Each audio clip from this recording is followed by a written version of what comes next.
MEMUP is our recently launched product. MEMUP capsules contain a combination of natural progesterone 100 mg and 1 mg of estradiol as hemihydrate. Jagsonpal Pharma brings you this US FDA and DCGI approved combination of bioidentical estradiol and bioidentical progesterone in a single capsule for the first time in India as MHT. Lycorid M tablets of natural lycopene fortified with N-acetylcysteine enriched with CoQ10 and L-carnitine. For added advantage, to win the race, Lycorid M contains two proprietary complexes, natural lycopene as lycobeads from Israel and L-carnitine and L-tartaric acid in ratio of 2:1 to give the highest available L-carnitine as Carnipure, which is sourced from Switzerland. A warm and hearty welcome to all the esteemed faculty and attendees. Please note this webinar is also streaming live on Facebook. The link has been shared in the chat box. To refer to this webinar again, please visit our YouTube channel, Jagsonpal Medical Insights. We have with us Dr. Jyoti Malik, Chairperson, Haryana Chapter of ISAR.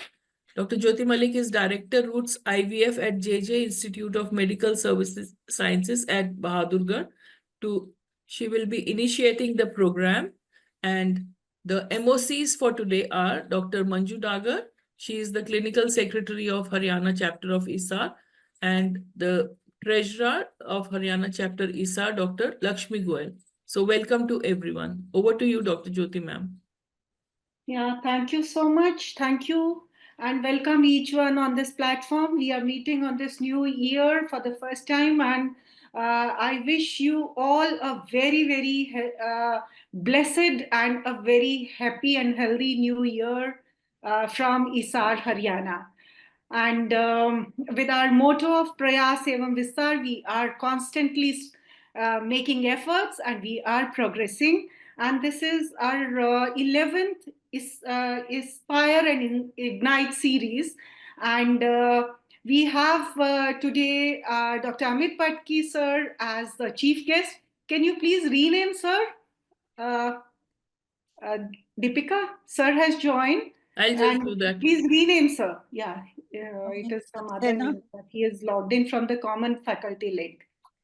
And today we have our chief guest, Dr. Amit Patki, sir, who is the Medical Director, Fertility Associates, Mumbai. He is Honorary Professor KJ Somaya Medical College, and he is also consultant to Khar Hinduja Surya Hospital, Khar, Mumbai. Sir has 35 publications in national, international journals, 50 book chapters, and he is secretary and of MSR. He has been the chair of the West Zone, and presently he is the national president of our ISAR. And this actually is, he has been a constant support to our ongoing ISAR Haryana chapter, and with his constant guidance, support, and with our also support from our national secretary, Dr. Asha Baxi ma'am, we really feel blessed and we feel delighted to have you on this platform. So, Dr. Amit Patki, sir, we have a newsletter which you know by the name of Fertility Quotient. And this today is the 4th series that we wish you to officially release on this platform.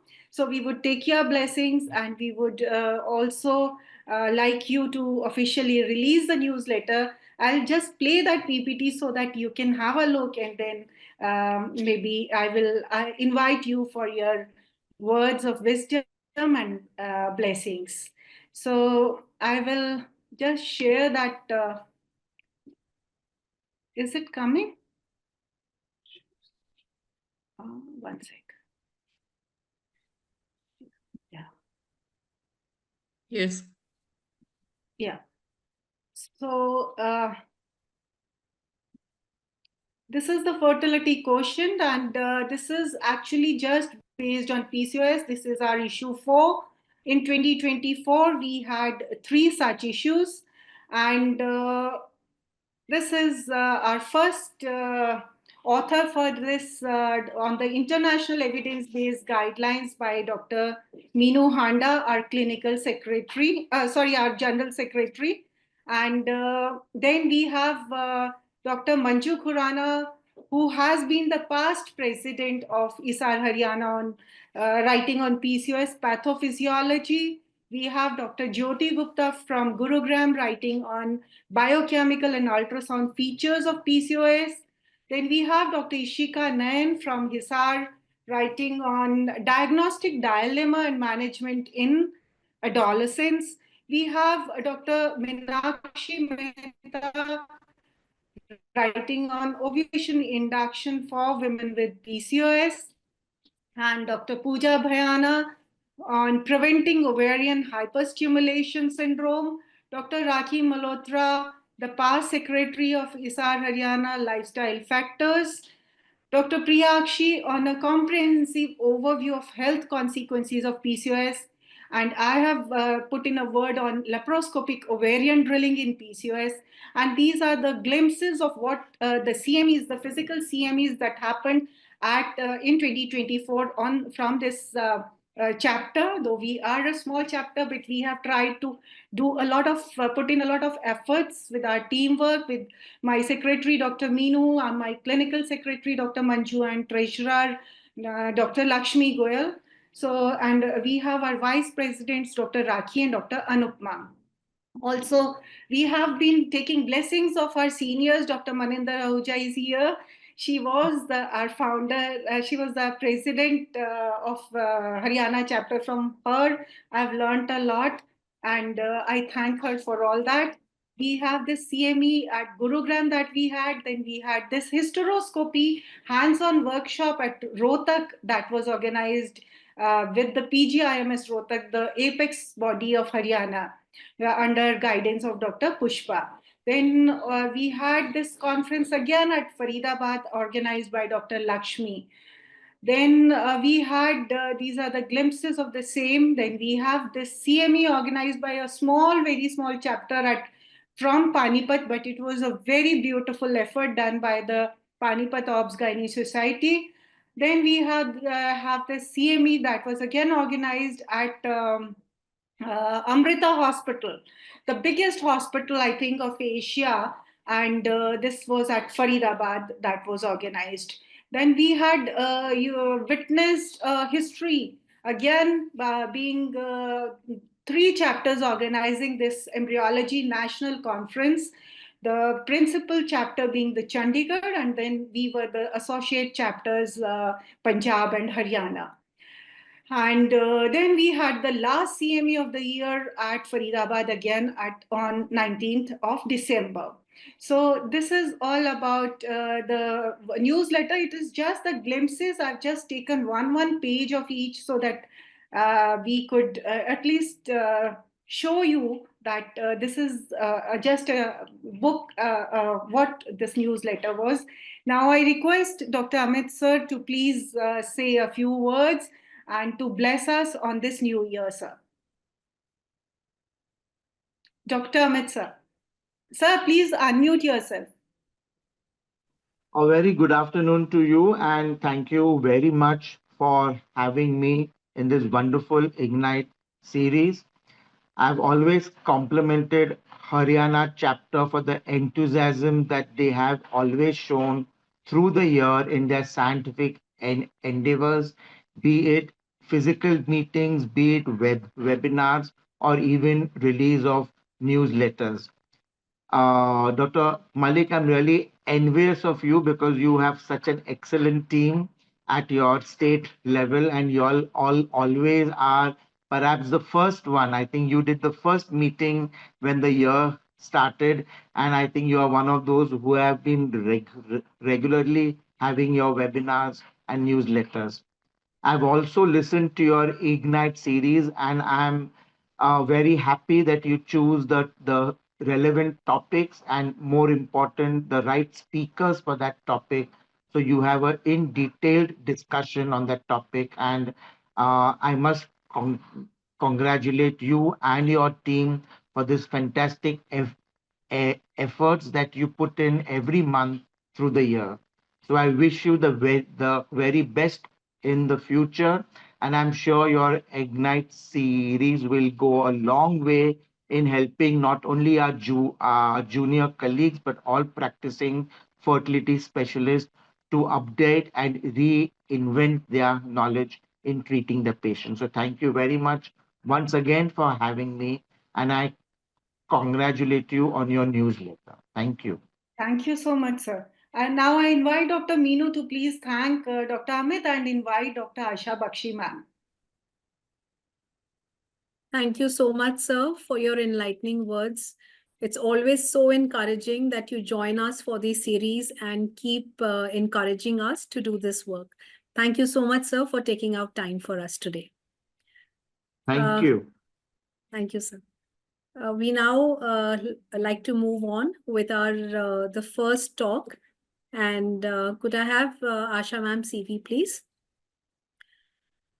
Dr. Asha Baxi ma'am needs no introduction. She's such a vibrant personality and a very lovable personality as well. Ma'am is our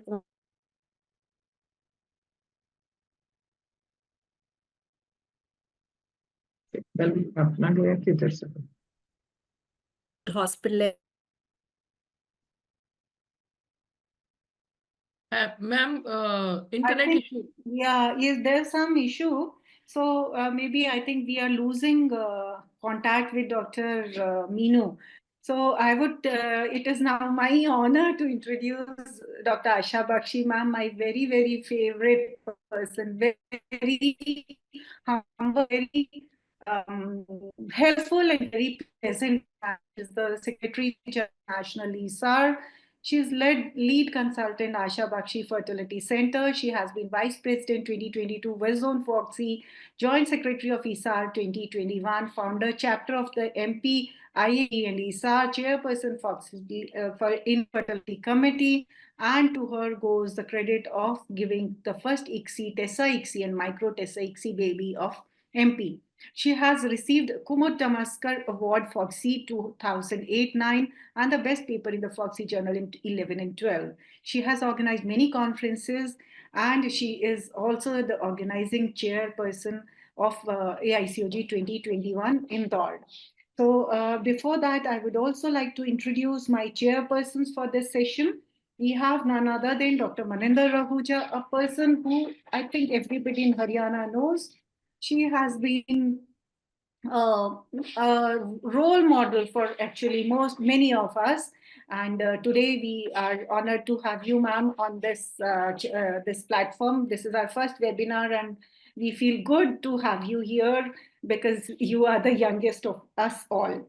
Then we have Dr. Gurneesh. Dr. Gurneesh, sir, is the president of the Hisar Obsgynae Society, and he has been also a very helpful and a very I think a pillar of Haryana ISAR. You are that whenever we call you, sir, you are there, and the CME that you helped organize at Hisar with Dr. Manju and Dr. Bishnoi was a wonderful, wonderful conference where we could even get HMC points, and it was a 2-day event. Then we also have the two chairpersons, Dr. Poonam Lumba, founder of this chapter, and Dr. Manju Khurana. Though Dr. Manju is in Dubai, I think she might not be able to join. So over to, I think ma'am has already been introduced. So we would take the comments from the chairpersons at the end of the talk. And thank you so much, Dr. Asha Baxi ma'am, for taking though this on this very platform, again, I would like to everybody to just share this, though we have started with the new year, but still there are many things which I think which are not in our control, and it is all the destiny and God's decision that we always have to follow. And we lost Dr. Narendra Malhotra sir's father in this year, and that is why Dr. Jaideep ma'am could not join today. So we are heartfelt condolences to the family, to Malhotra families, and I think they have always been guided by Sir's father, who has set in this tradition of being a good doctor for all the Malhotra families. Then also today, I would like to express my feelings. Dr. Preeti Mond, who was supposed to be joining today as in our panel, she lost her mother. So again, heartiest condolences to the family, and we are there just to your support and our. I think the words cannot fulfill the void that is there, but ISAR Haryana is there with you in these times of say I think in these testing times. So I think now we go on to Dr. Asha ma'am for her talk. Thank you so much, ma'am, for this late. For the last acceptance. I mean, we are really thankful to you to accept this sort of request from us. Thank you. A very good afternoon. I would like to thank, first of all, Dr. Amit Patki and then Dr. Jyoti Malik for this opportunity. And thanks to the chairpersons, Dr. Maninder Ahuja, Dr. Gurneesh Singh, Dr. Poonam Lumba, and Dr. Manju Khurana. And also I would like to thank the whole team, Neenu Handa, Dr. Manju Dagar, and Dr. Lakshmi Goyal. And I know that your chapter is really, really very active chapter, and I've myself witnessed the installation ceremony and so many webinars. So I know that you people are very active, and it's okay, Jyoti. You asked me at the last moment to pitch in, so you all have to bear with me because I'm not very well prepared with this talk. But yes, I had the talk, so I thought I'll give it. So I'm going to talk on diminished ovarian reserve. And we all know that diminished ovarian reserve, though the ART has really progressed a lot, but still something which is not in our hands is diminished ovarian reserve. And we really feel very, very bad when we don't get the good number of oocytes, good quality of oocytes, and then naturally that affects the results. And so many times, even in young girls, we are seeing this. And it's not only that it is there in the old patients, it's there in the young patients also. And sometimes you start wondering what's happening, why these young girls, a beautiful young girl will come to your clinic and with all the enthusiasm, and she's thinking that she'll come to you and then you'll give her a little bit of treatment and she'll conceive. And then you really feel so sad that, oh my God, you have done a transvaginal sonography. And in this 27 years old girls ovaries, there are hardly any antral follicles. And that really makes you wonder what's happening. So overall incidence is quite a lot, and it has increased from 19 to 26% worldwide. Maybe the awareness has increased, or maybe there is something which is going on, and that is reducing the ovarian reserve. So maybe it is something to do with the environment, the genetics, the plastics, the endocrine disrupting factors. So we do not know, but yes, it is prevalent. So can we really do anything to prevent it? And though there aren't many things we can do, but still I think maintaining a healthy weight is very, very important. And healthy weight, healthy diet, all these things may help in prevention. Then avoiding tobacco, of course, that is important. And nutritional and lifestyle improvement may help in certain ways.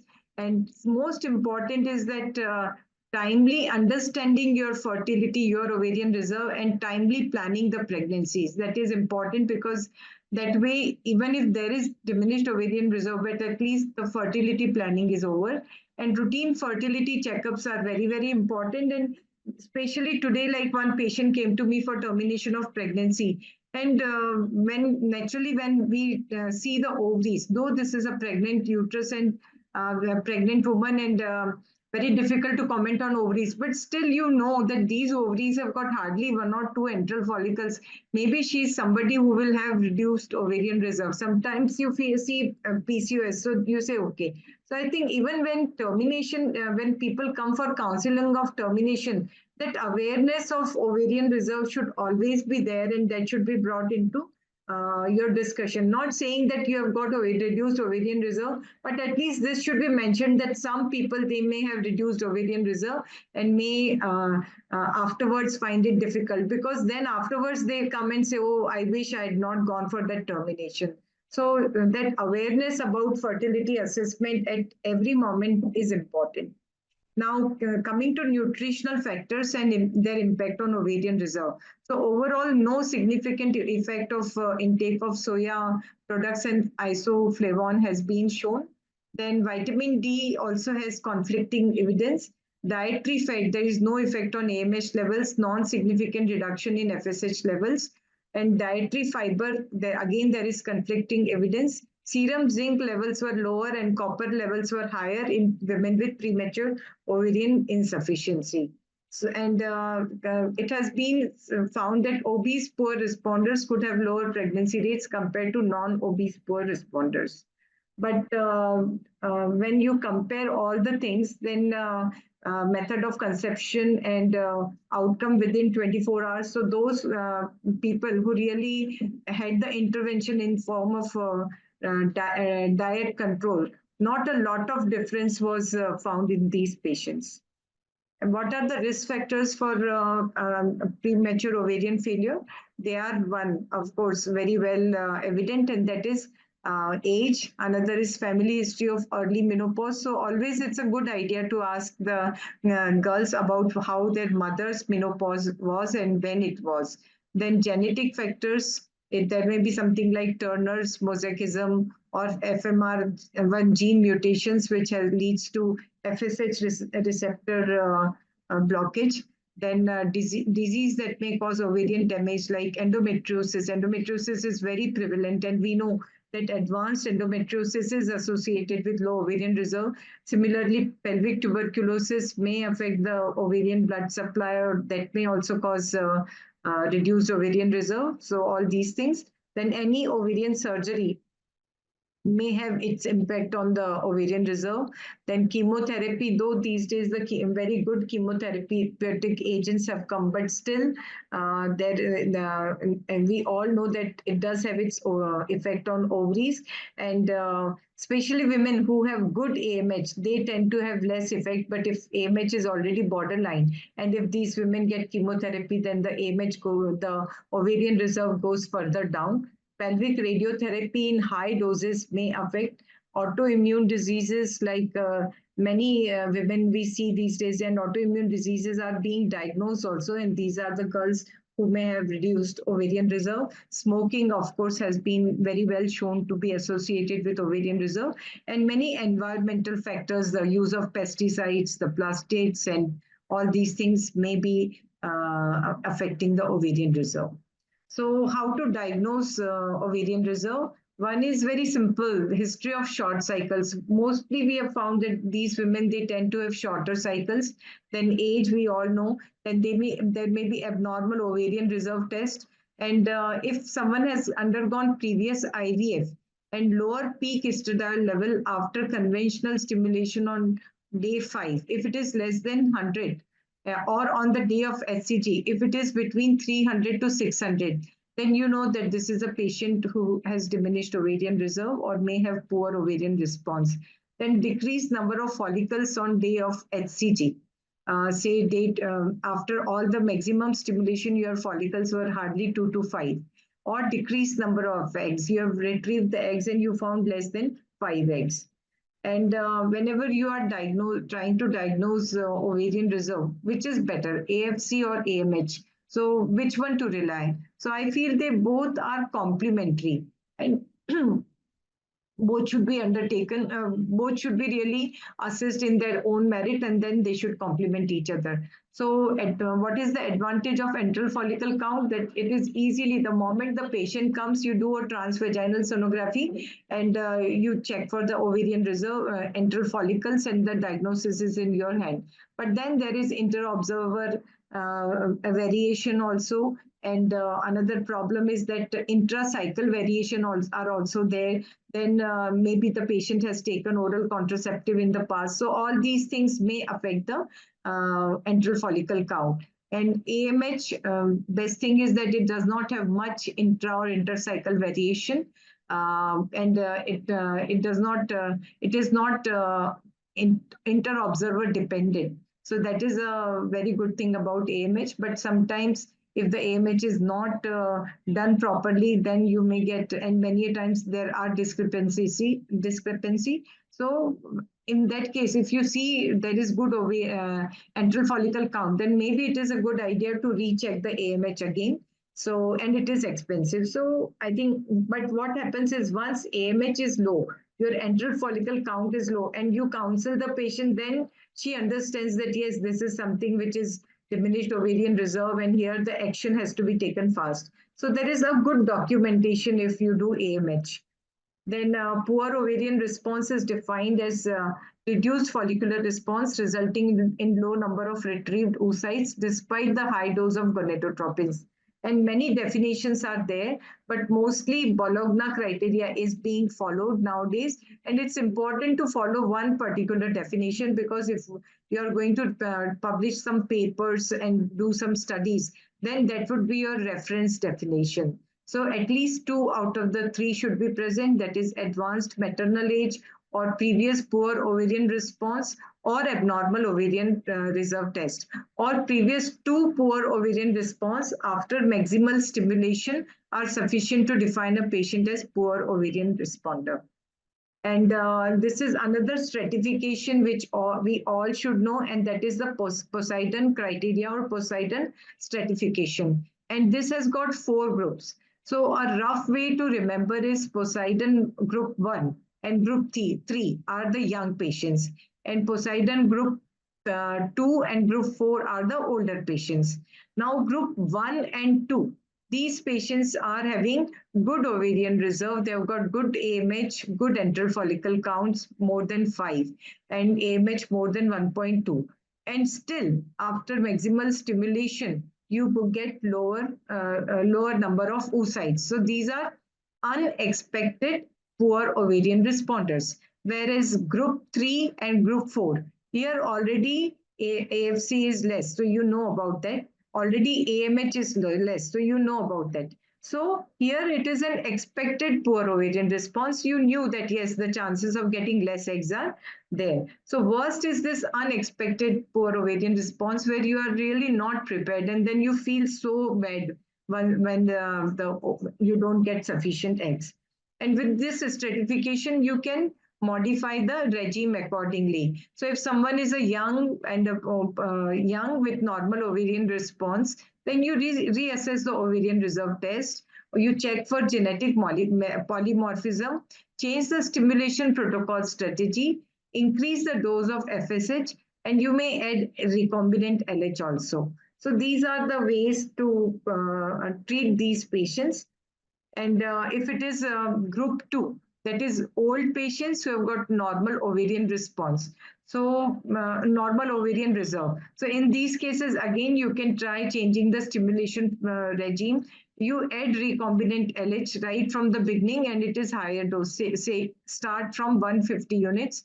And because they are older, so in these patients, you should consider aneuploidy screening of the embryos. So, and you can also, and especially in group B, you can also consider embryo accumulation. Then group Poseidon group 3, here it has been suggested that long GnRH analog is beneficial, and or you can sometimes use antagonists with pre-treatment with estradiol, or you stimulate with 300, and you stimulate with a higher dose, that is 300 units. And here you can do fresh transfer, or you can again do embryo accumulation and frozen embryo transfer. So measure of success is that in average, if you get total 4 to 7 oocytes, then chances of getting 1 euploid blastocyst is there, because this patient is a young patient, less than 35 years, who has poor ovarian reserve. But because she is young, so the embryos will be better. Now coming to the group 4, these are the older women more than 35 years. So here long GnRH analog protocol has been shown to be good, but you can use antagonist protocol depending on your choice, and stimulate with 300 units RFSH at the same time. add LH also for the stimulation. And again, here you can do fresh transfer or you can do embryo accumulation, or you can consider oocyte donation also if the things are very bad. And here measure of success is that at least you'll need 12 oocytes to obtain one euploid blastocyst. And when you come to the ovarian stimulation protocols and treatment, so there are so many choices, and especially about the adjuvants. So in adjuvants, you can use nutritional, lifestyle improvement, counseling, adjuvants, modify the protocols, egg cryopreservation, egg donation, and ovarian rejuvenation. So coming to adjuvants, it is androgens, growth hormone co-treatment, natural cycle or modified natural cycle. You can give high dose of gonadotropin. You can add glucocorticoid. You can use coenzyme Q. You can go for acupuncture, holistic medicine, PRP, in vitro activation of follicles, combination of many things. So everything is being tried. So that means that none of the thing really acts well, and you have to individualize the treatment according to the cost as well, what patient can afford, what is your experience, and how much patience does the patient have. Because if it is a bad case, then better to go for oocyte donation right in the beginning. But these days, everyone is well-read and they want their own genetic material. So be very tactful while counseling these patients, and try to first explain them how difficult the situation is, what all you can do, what are the expected outcomes, and are you ready to go through everything, or you want to go in for ovum donation. So do we do IUI for IVF in diminished ovarian response? Because the moment people see that, oh, this patient has got reduced ovarian reserve, why not straight away go for IVF, the fast track treatment? But I think still there is a place of IVF in diminished ovarian response. And this particular analysis of 462 patients with AMH less than 1.2, IVF did not lead to a higher live birth rate than IUI, and more than 40% of all IVF attempts did not lead to embryo transfer, suggesting that diminished ovarian reserve is not an indication for IVF over IUI. So I think the patients whom I particularly like to do IUI is those patients who have this borderline AMH, they are young and they have not tried for a long time, then they are a good candidate for IUI. Another group that I like is those patients who have hardly 1 or 2 antral follicles. And in them, I know that even if I do IVF and ovarian stimulation, whatever I do, I'm not going to get 1 or 2 eggs at the most, or I may not get the eggs. Then in these patients also, one may try with ovarian stimulation and IUI, and occasionally you may get result. So there is a place of IUI even in diminished ovarian reserve. Then there are many adjuvants we have already talked about. And a few years ago, there was a lot of enthusiasm about androgens. They exert ovarian autocrine, paracrine effect, and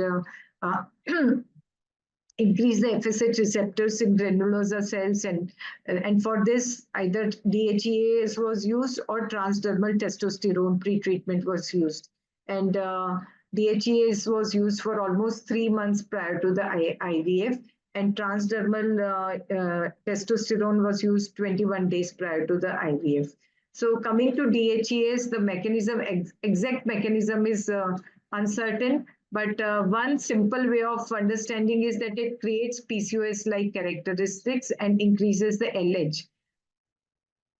And it increases the small antral follicles and AMH levels. But the studies, the Cochrane review did not show any effect of DHEAs on successful pregnancy rates. And quality of the studies was moderate. So still more research is required to optimal duration of testosterone treatment. So all these things, initially there was a lot of enthusiasm, then the enthusiasm got low, and maybe someday some good studies will come up and they will say that no, still there is a role of DHEA and testosterone, though at the moment evidence is not in the favor of DHEAs and testosterone. Now coming to melatonin, melatonin is it is sort of beauty hormone, isn't it? And because people are using it a lot for anti-aging and sleep management and all. So basically, oxidative stress in peritoneal serum and follicular microenvironment can result in poor oocyte quality.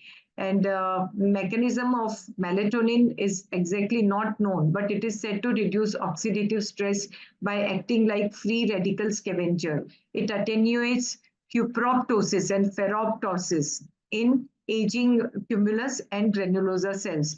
And maybe this is how it improves the overall, it reduces the oxidative stress and improves the, decreases the apoptosis of the oocytes. And it also improves the circadian rhythm. And we all know that good sleep is also needed for reducing the stress. And stress and ovaries are highly sensitive to stress.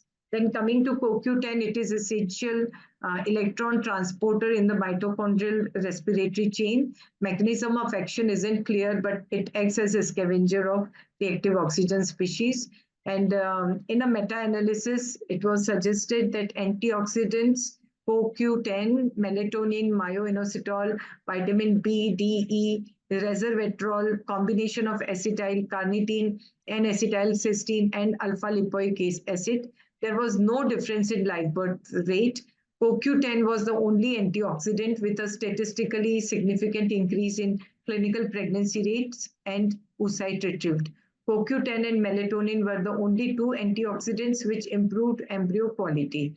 So, and another thing which is being talked about a lot is growth hormone co-treatment. And growth hormone with gonadotropins in controlled ovarian hyperstimulation upregulates the intra-ovarian IGF-1 and augments the effect of FSH on folliculogenesis and possibly conception rates. Though it is an expensive treatment, overall, the results from various trials are inconclusive. Ideally, it should be used in growth hormone deficient patients, but I am also using this hormone, and sometimes you do get good results. We do not know whether it is real or is it just a placebo effect, but even studies are showing that there are some good effects of growth hormone. And recently, I was reading about a thin endometrium also. And it has been found that patients who are given growth hormone co-treatment with FSH, then in those cycles, the endometrium is much better. So even it has its effect on thin endometrium. Now, if this is a study, retrospective observational studies of patients undergoing growth hormone co-treatment, and here they divided the patients in three groups. One group was elderly poor responders, another was repeated IVF failure, and third was young poor ovarian responders. And what they found is that there was in advanced stage poor ovarian responders, they did not find any result, but there was some improvement in patients with previous IVF failure and in young poor ovarian responders. Now, the problem with all these studies is that nowhere they were really taken uniform dosage. So some people start with 4 units, some people start with 8 units. Some people start even before the ovarian stimulation. Some people start just at the time of ovarian stimulation, and some people start in between. So there is no uniformity in dosage and administration of growth hormone. And maybe that is the reason we are not really able to produce a solid evidence about growth hormone. Then LH pre-treatment is also being considered for poor ovarian responders. And in this particular study, pre-treatment with recombinant LH, 150 units for 4 days was done. And this was followed by 400 units of recombinant FSH. And it was found that the cycle cancellation was less, results were better. And so it has been recommended in certain studies. Then another thing is all the RCTs comparing 10 adjuvant treatments, testosterone, DHEAs, letrozole, recombinant LH, recombinant HCG, estradiol, clomiphene, progesterone, growth hormone. And in this, when all these things were compared, they found that DHEA, CoQ10, and growth hormone showed better clinical outcomes in terms of achieving pregnancy, and a lower dosage of gonadotropin was required for ovulation induction. And this was a large network meta-analysis, and this was the result.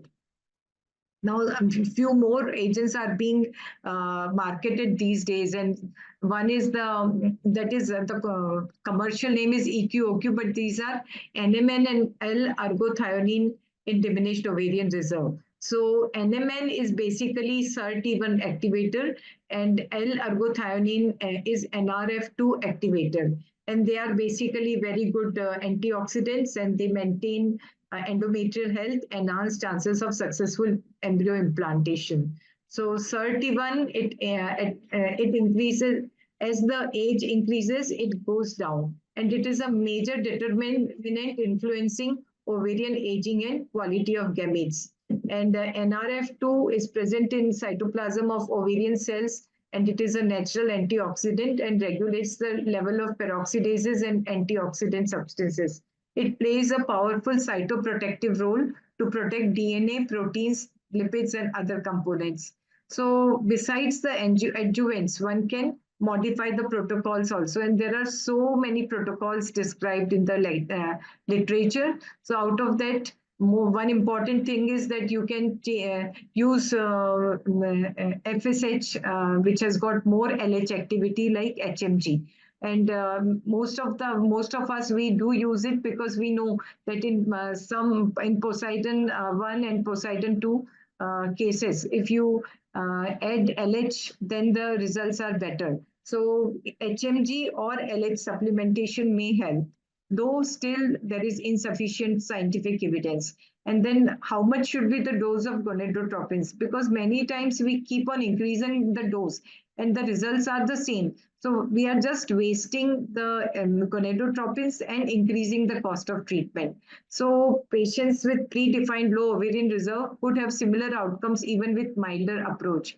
So people have tried increasing the dose, and it has been suggested that gonadotropin of 600 units does not improve outcome of IVF cycles compared to 450 units. And especially if there is a very, very low ovarian reserve, then maybe in these patients, modified natural protocols should be used. And coming to GnRH agonist, GnRH antagonist, and flare-up regimes, the studies have not shown any difference. But one thing we know that when we use long protocol, then chances of asynchronous follicular growth is less. And in one particular study, they've shown that GnRH analog is much better overall in these patients. So some people still like to use GnRH analog in diminished ovarian reserve. Then minimal stimulation protocol, as I've already mentioned, they are cost effective if the ovarian reserve is very low. Then there isn't a point in really increasing the dose. Instead, one can go for minimal stimulation protocol. But overall, it results in fewer but higher quality of embryos, lower pregnancy rates, but it is cost effective. Then duo stimulation protocol, I think many of you must be using. Even I have used it in certain cases. And the thing is that we now know that there are various waves of follicular recruitment, and those waves can be utilized. So in the first wave during follicular phase, you can stimulate, and then again after 5 days of the oocyte retrieval, you can start the new stimulation. And overall, the results have been good. You get higher number of oocytes and better quality of embryos. In my cases, what I found is that the dose, gonadotropin dose, was more in the luteal phase stimulation, but I've done very few cases, so I can't really comment much on this. Then double stimulation, this duo-stim protocol has been shown to be good, and has shown to improve the oocyte recovery rate, blastocyst rate, clinical pregnancy rate, and less pregnancy loss. Then this is a delayed start protocol.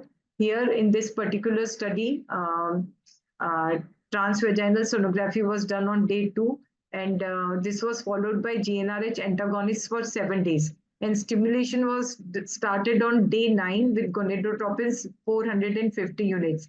and GnRH antagonist was added when 12 millimeter follicle was there till trigger, and fresh transfer was done. So in this delayed start protocol, ovarian responsiveness was good, and it may result in more mature oocyte retrieve, but it is longer and expensive because GnRH antagonist itself is quite expensive. Then in this short agonist protocol, here they have done pre-treatment with estradiol starting from mid-luteal phase. Then from day 2, they started decapeptyl for 7 days and they stopped. And then 300 units of FSH was started from day 4. And after 7 days, antagonist was started till trigger. And the conclusion was that it is short and original protocol strengthening the therapeutic arsenals of poor responder that may offer promising results for those patients with low prognosis and previous failed IVF. But still, the results must be failed with a randomized controlled trial. Then corifoliatropin alpha, initially it was thought that it is going to be very good because high dose is given and it will recruit more follicles. But overall, the studies have shown that they did not find much benefit by using corifoliatropin alpha. Then letrozole has been used in various ways, and one way is combining letrozole with gonadotropin. So here, letrozole and GnRH antagonist was used, and in letrozole group, 2.5 milligram letrozole was given daily, and recombinant FSH was also given. And outcome was that the use of letrozole in GnRH antagonist cycle does not improve clinical outcomes in poor ovarian response undergoing ICSI. So they did not find much difference by using letrozole co-treatment with gonadotropin. But in this other study, what they did is they gave letrozole first, and then they started the ovarian stimulation. So letrozole was given from day 2 to 6, 5 milligram, then 225 to 300 units of gonadotropin was started from day 5, and GnRH antagonist was used. And here the clinical pregnancy rates in the modified letrozole group was significantly higher. So they have shown that this protocol may be more effective. Then Andro-IVF is a Khichdi protocol where they have used testosterone, they have used letrozole, they have used HCG and everything. So this involves 2 phases. So in the pre-IVF phase, that is the month prior to stimulation, here you give transdermal testosterone 25 milligram on alternate days from day 1. Then letrozole 2.5 milligram daily orally, and HCG twice a week. Then in the phase 2, you use recombinant FSH 450 units and GnRH antagonist as usual, when the follicle is 14 millimeter and trigger is given with HCG. And the result was that it improved number of oocytes retrieved and clinical pregnancy rate. Then this is another study. Another thing is what trigger to be used. And these days there is a lot of enthusiasm about dual trigger. And this particular study showed that dual triggering is associated with better IVF outcomes. But this is another study which showed that dual trigger is not systematically useful even in poor ovarian responders, and especially in Poseidon group 3 and 4. They found that HCG was better and HCG gave better oocytes.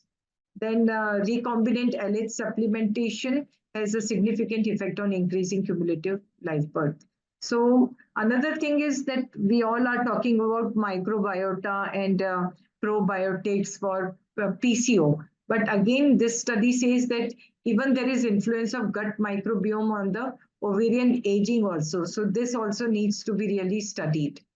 And rejuvenation medicine is picking up in a large way, and PRP, I'm sure you all must be practicing, and it has got its own effects. And preparation is very important. It has to be aseptic, and as soon as the preparation is made, within 3 hours you should inject. It can be injected laparoscopically, or it can be injected on TVS.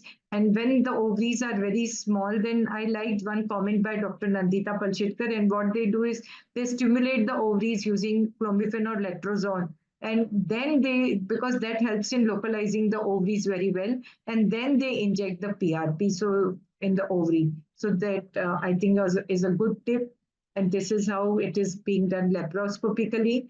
And then the studies have shown that the results are good. It is a good viable option. But again, which method should be used, what should be the route, this all needs to be researched more.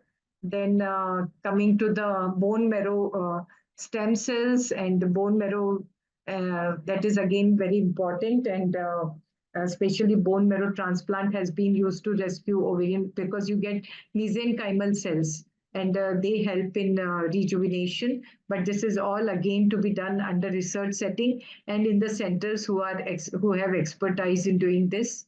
Then, so conclusion is, diminished ovarian reserve is a very frustrating situation both for the clinician and the patients.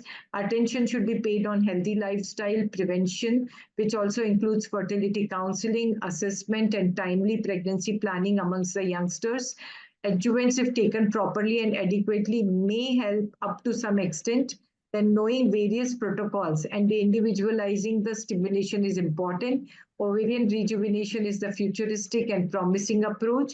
Ovum donation, though not practical approach, but all the efforts should be made to use, though is a practical approach, but all the efforts should be made to use the self-eggs. So at the end, I would like to thank you all for the patient listening. Thank you very much. Thank you, Dr. Asha Baxi. I think that was a wonderful, wonderful, exhaustive coverage as far as the premature ovarian insufficiency and infertility is concerned. So nothing to beat that. You have highlighted role of all the adjuvants and all various stimulating protocols which are there. Some are effective, some are not. So once that is an excellent, again, cheers for you for that. But along with premature ovarian insufficiency comes another aspect of women's life, that is the premature menopause is also there. So this is already indicating a very big red flag. No, it's an indicator that the woman is going into premature menopause. And that is where, as a gynecologist, we have to know that we have to counsel her for that and put her on treatment for that premature menopause once she has completed her family. So whatever, if we are able to give her a family by even by ovum donation or something, she needs the follow-up. Please, please, please don't stop her following up, because once you have given her a child, she needs to look after that child. And if we don't give her treatment now, she'll end up into the, might be coronary vascular disease, or might be osteoporosis. Early life expectancy is decreased, quality of life is decreased. So once we have finished with the fertility treatment, we should put her on menopause hormone therapy. These are the international guidelines where they have to be continued with the menopause hormone therapy for the till the natural age of menopause, because she's already going into between 35 and 40 years of age, or 41, 42 years of age, where she has come to us, but before the natural age of menopause. So we have to give her the same up. You have to investigate her continuously, follow up with the lipid profile, blood sugar, because that is what she's going to end up with, diabetes or coronary vascular disease. Then osteoporosis, she has to be followed up. She has to be given the calcium, vitamin D, of course. Resistance exercises are very, very essential in this group of women. And then for osteoporosis, we have to do that DEXA scan earlier in these women. Normally, we tell them within 5 years of menopause, because they will be already menopausal. So we had to do one basic DEXA scan, then repeat after 2 years. And if despite the menopause hormone therapy, she is having osteopenia or osteoporosis, then she has to be given added bisphosphonates and other drugs.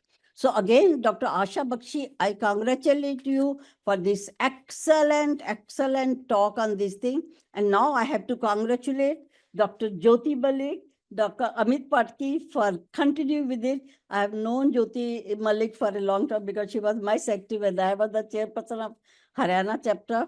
And I have never seen such an enthusiastic young lady. And she's taking the lifestyle modifications in a very serious way. And you can see her videos also. And Dr. Meenu Handa, Dr.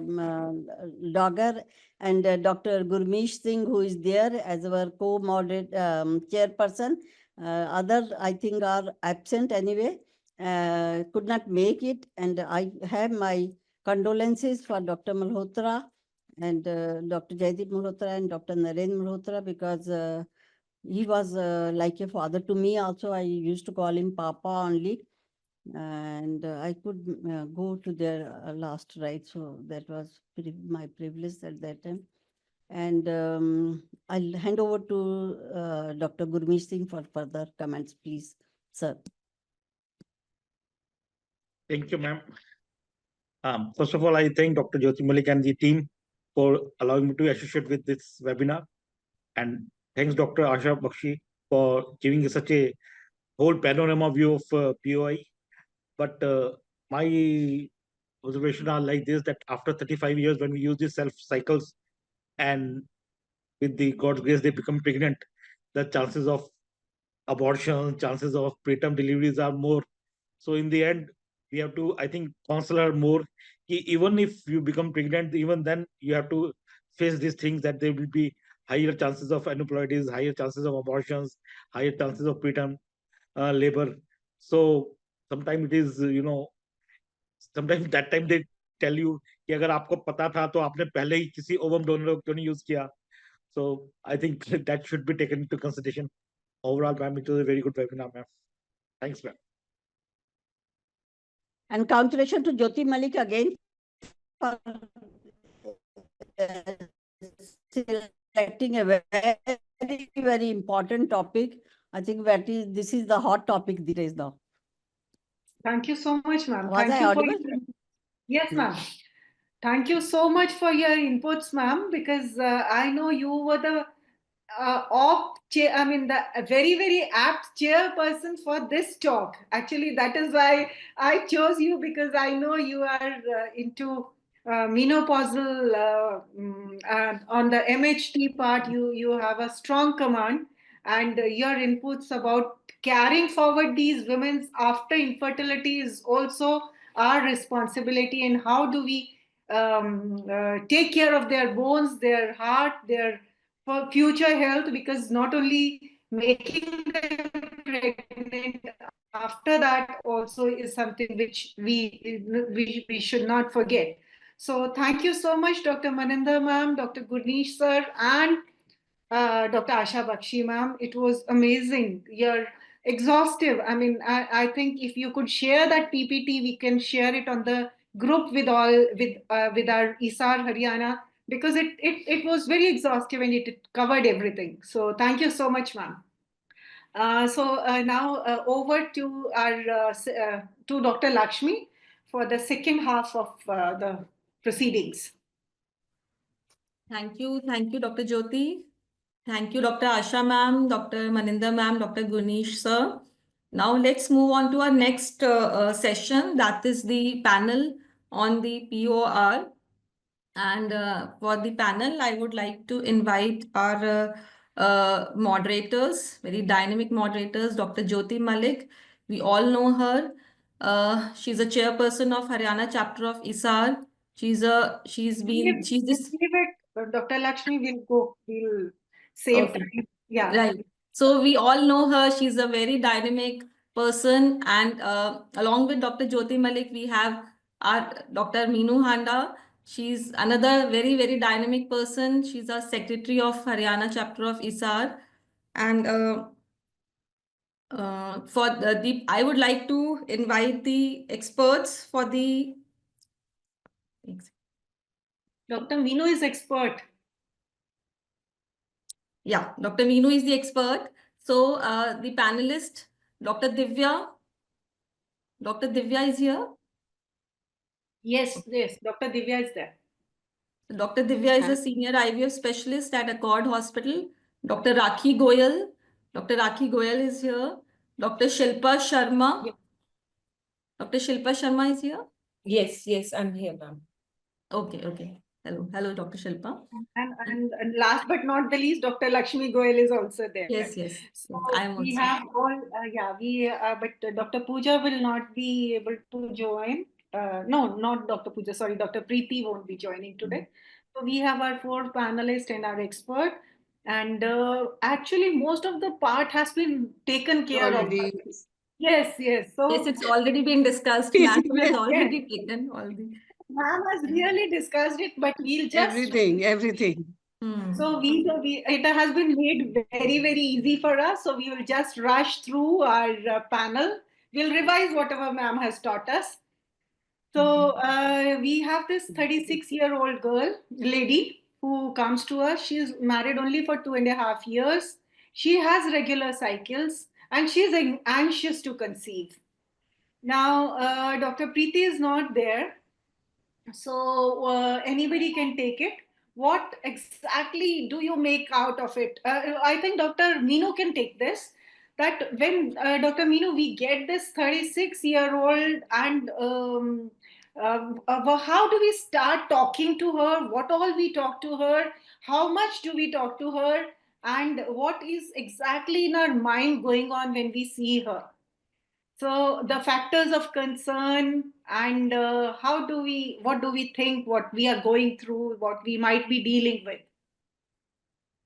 Thanks, Dr. Jyoti. So this particular patient, the moment somebody is walking in and she is 36 years of age, the first concern is the low ovarian reserve that comes into our mind, that we should be at least ruling that out. Second, she's been married for 2.5 years. So is there any other history that could give us some indication about maybe some quality of oocyte quality, which could be like an abortion, history of abortions could be there. So my first concern would be her egg reserve and any history of abortions or anything which is there. So that would be the very first thing. Yeah, so definitely at 36, after the age of 35, the fertility is declining due to the reducing of the primordial follicular pool. And therefore, there is not only ovulation that has been happening all this while, also follicular atresia is happening. And we only have a finite number of germ cells. And the maximum is around 6 to 7 million at 8 weeks. At 20 weeks is the maximum.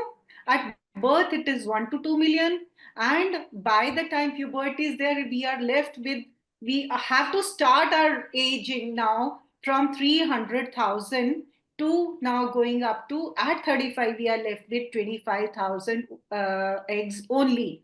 And at menopause, it is 1,000. So when we see this, that at 30 years of age, only 12% of the eggs are remaining. So that is a little, I found it very scary that these days girls at 28 and 30 years, they say that it is not the time for them to conceive. They still have a lot to plan. And they are starting their life now, this obstetric career with only around 10% of the eggs that God has provided with. And by 40, it is just 3%. So this is what is happening. We at between 20 to 30, we have the best timing to conceive. We have the optimal fertility. 30 to 40, the fertility is declining. And nearly after 40, there is end of fertility and we are going into perimenopause. So the quality of oocytes is decreasing with the age, and the number of oocytes also is decreasing. So this is what is happening, and that is why we why these ovaries, they are now, why we are worried is because they are resistant to stimulation. There is reduced amount of DNA left, and there is telomeric shortening happening. So, and meiotic errors, which can lead on to all these Down syndrome and lots of miscarriages that Dr. I think Dr. Gurmeet was talking about that miscarriage risk of problems during pregnancy and all. So this is what the aging ovaries are. There is increased granulosa cell apoptosis. There is increased oxidative stress. The mitochondrial energy is becoming lesser. The theca cells are aging, and the euploid blasts decrease as the age increases. So there are many changes that are occurring with the ovaries. So what all tests, Dr. Meenu, we should advise them once we see such a case, that what all tests you start with, what you recommend to them? See, the very important thing, as you've just mentioned, is that somebody who's crossed 35 years of age, we also understand that this is the ASHRAE guidelines and the WHO, that they should, even if they're married even for 6 months and they've been trying, they have to be at least started to at least test themselves for what is their current fertility. And we need to expedite their chances of getting pregnant faster. That is very important. So for that, the tests which we are looking from the wife's side would be her ovarian reserve tests. That is generally recommended in the follicular phase, which is mainly the AMH and FSH. And then we are also looking at a complete ultrasound pelvis of the women, where we are looking at the antral follicular count, which is again a very important ovarian reserve test.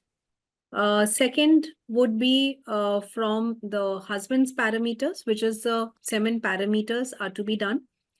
If this is fine, I do not really recommend in my practice tubal testing straight away. I would first like to add some treatment to it. And then if she's not still conceiving, then probably I would also be testing for the tubes. And Okay, yeah, so I think this is the way we'll start. 2.5 years. Yeah. Should we be, I mean, that is what, should we be asking them to go for a tubal test or no? At this, I mean, since you suggested that you take some bit of time and that way. So even for the tubal testing, even if we assume that one of the tube is patent and they have not done anything else, I would first like to initiate some kind of ovulation induction and a natural try. And if there is a semen parameters which are deranged, because that's very, very common in the clinical practice that we are seeing, we might take them for an IUI. I personally take them for an IUI 1 or 2 cycles. If it is not happening, then a tubal testing is also suggested. So that way, it gives me a month or 2 to get more familiarized with the patient, as well as they get more comfortable coming, to the clinics, getting them self-tested and getting to understand their fertility, and then proceeding for the tubal testing. It is definitely not pushed till the end, but yes, within a month or 2, definitely tubal testing is a part of the routine that should be done. Right. Jyoti, So you, hello? I would beg to differ. Yeah, I would say we should explain to the patient what is the role of the fallopian tubes and whether they want to go for it in the starting or not. Many patients are very scared of doing an HSG because they have heard about it's very painful and all. But we have to think about the medical legal angle also. If we are undergoing, especially if the patient is proceeding for an IUI, we should at least offer an tubal testing. And if they refuse to do it, we should maybe document it that patient has refused to do it right now. They want to do maybe 1 or 2 cycles of IUI, and then if not successful, then they want to do it, because we have seen multiple cases in which the patients then later on say that, why didn't you proceed with the IUI without tubal testing first, if the subsequently if the test come out to be abnormal. So I think we should explain it and then leave it to the patient. See, IUI, when we are looking at IUI with gonadotropins, it is definitely recommended that you do the tubal testing. And prior to, if you're doing a gonadotropins to an cycle. But if it's simply an ovulation induction, letrozole, then at the very first go, you need not even, ASHRAE doesn't recommend doing a tubal testing with an ovulation induction IUI. But it definitely recommends a gonadotropin if you have added. It is always better to do the tubal testing. So I think yes, but counseling is very, very important. They do the counselings and then proceed with. So both of our actually panelists are right in their own sense. The only way how we talk to the patient and explain to them, Dr. Rakhi has suggested we may advise them, we may tell them that okay, these are the things that need to be done. Yes, even I think that like you should always go for a tubal patency test. At least you should counsel the patient before you go for an IUI. Because IUI anyway is a procedure. It's not like just ovulation induction and timing of intercourse. So it involves some amount of money and time, and so money and time, then the expectation also rises. So it's all in my practice also, I prefer to go for a tubal test, patency test before going for IUI. At least I'll counsel. I'll encourage, counsel in a way that I'll encourage the patient to get it done. Yeah. In So some all times, of yes. sometimes Have even our in the techniques of patients who talking don't to the have a patient. he don't have a history which might suggest any that the tubes might be blocked, but sometimes it comes out to Yeah, be blocked sometimes it comes subsequently, as a even surprise. if there Yeah. is no other Yeah, suggestive so history. That is. if we suspect PID or anything, definitely we expect Yeah. that, or there's any history of prior miscarriages, Tuberculosis also yeah, sometimes. tuberculosis. So those are the cases. Then we might go in for a tubal testing earlier than later. But yeah, sometimes most of the times, in fact, I also have found that patients do not like to go for a HSG because they have heard that it is They've quite heard it's painful. painful. But definitely, Can I, Jyoti, can so I it add can something be here? done. Dr. Yeah. Jyoti, Dr. Maninder wants to These are add the something. ovarian reserve tests that we. Yes, yes, ma'am. Yeah, Jyoti, I wanted to add here something. In their own way, both the panelists are right. But there is something, I think, which is not very popular now, but that has been given as a guideline even for Sonohistography. SFM, that is sono infusion sonography. That can Sonography, be right. done as an Hysterography. OPD procedure. You just don't have to put in a catheter, put in saline, do your TVS, and just look at that. 50 to 100 ml of saline is also going, even 20 to 30 ml will tell you whether the fluid is going through tubes or not. So that is a very simple test and should be done, I think, by all. Everybody can try. And There's we no are learning doing curve it in at all. the There's practice, nothing at yes. all. So one thing. Second is, yeah, about doing the tubal patency test or not. I remember my first case, which I done years back, that I had done 5, 6 IUIs and she did not conceive. I told them to go for IVF. And then they said, no, madam, try again. Because before then I will do hysteroscopy. At that time, I was not doing this thing. So I did the hysteroscopy and there were 2 small polyps on the both tube, they were just sitting carnal and just like flaps they were making. We just removed them. It was a simple thing. And the next Yes. IUI cycle, she conceived. She again came Yes. to me after 3 years and then she conceived in the first cycle itself. So I think these procedures, which are minimal, should be done because even IUI has become very costly now. After the registrations and everything, all these things are costing a lots of money now. So, yeah, that was a very good input by Dr. Maninder, ma'am. So definitely we can use our practical experience, we can use our charm, we can use our counseling skills. We can at least put into the patient and then it is up to them to decide. Though guidelines, as Dr. Meenu suggested, do not clear cut tell us that oh, we have to go in for a HSG straight away only if we are just doing a ovulation induction. Now, what is the AMH level that you would consider to be normal or below which we should start feeling concerned? What AMH levels do you take as a cutoff, Dr. Meenu? Or anybody, Dr. Divya, whoever can take this. So definitely it has to do something with the age, but on an average, like Bologna criteria says 1.1 for poor ovarian response, and Poisson is like 1.2. So something less than 1 is definitely alarming. but like 1.2 to 1.5 can be very much taken as a cutoff. And in young patient, again, if it is like very young patient, it is even less than 2 in a patient who is in her 20s, then it should set an alarm. And definitely will have to correlate with AFC, Right. because antral follicle count is something you are seeing by your eyes. So that is there. So, yes, so we are taking all these into consideration, the AMH, the AFC, and the age. All Age these in three total, yeah. things in total we are seeing, looking at also Yes. not only the AMH, because sometimes AMH may not be the as predictive as AFC is when we are doing our own ultrasound And scans. even the cycle length, a very short doctor, Yes. like Asha Baxi ma'am, she had Yes. explained it Yes. all. She has said it everything. We are just repeating that. A short We cycle, young age, and I have seen those who have some sort of autoimmune disorders, like young diabetics. They will have poor ovarian reserve. Those young girls with endometriosis. So many things will have to take into criteria before like coming to a conclusion. Dr. Jyoti, I just want to add one thing, Yes. there are many times where a lot of young girls who are actually diagnosed as PCOD based on irregular Yes. cycles.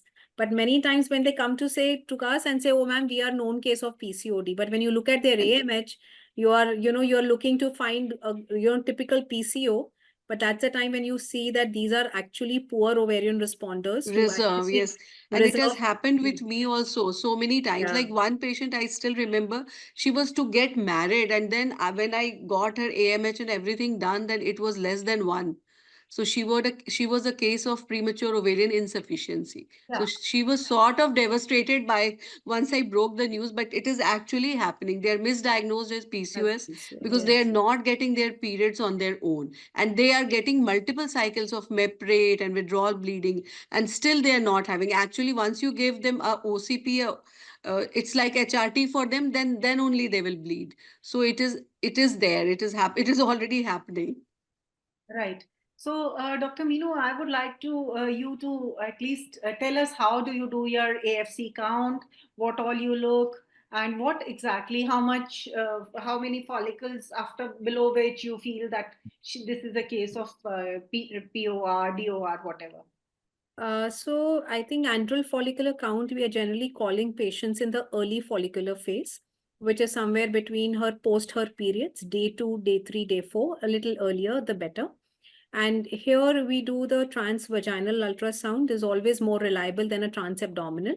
And we are looking at the small antral follicles, which is between 2 to 10 millimeters, because these are the follicles which can be and which would be recruited, and they have they're going to respond to the FSH. So generally you see the sweep that you're going to take. Either I generally take it from lateral to medial, up to down. So these are the two sweeps, so that you're not counting the follicle again and again, not miscounting the follicle. So that is how we are going to do from cycle day 2 to 4, antral follicular 2 to 10 millimeters, 2 sweeps across, horizontal and vertical, and transvaginal scan.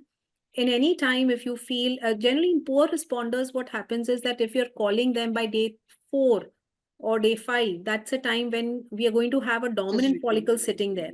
So that is again one thing that the AFC would not be very accurate. So that's the reason why the sooner the better, second or the third day. Absolutely. And any follicle count, which is going to be less than 4 to 5, that is going to, again, this is AFC, AMH, and age. They are the 3 important parameters which we are going to consider together. There's not one single parameter which can predict. So all 3 together will be able to give us a better correlation of a egg reserve for a patient. Right.